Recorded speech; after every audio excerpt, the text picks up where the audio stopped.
Hello all, welcome to my channel. My name is Saravanan Nadar. In this video we are going to learn the types of distribution, that is normal, uniform, skewed and bimodal.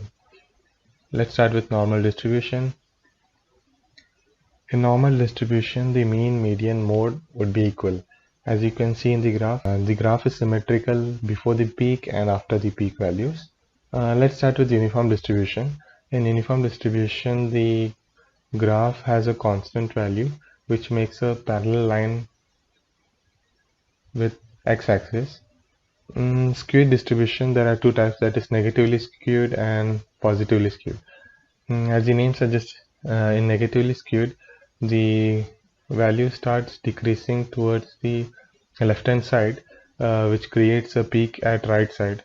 And in negatively skewed, the mean would be lesser than median and median would be again lesser than the mode.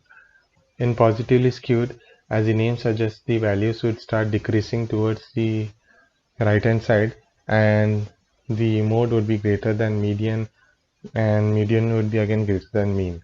Let's start with bimodal distribution.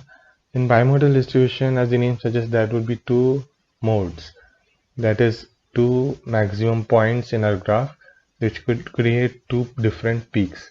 Thanks for watching this video. If you like this video, don't forget to put a like and subscribe for more videos. Bye for now.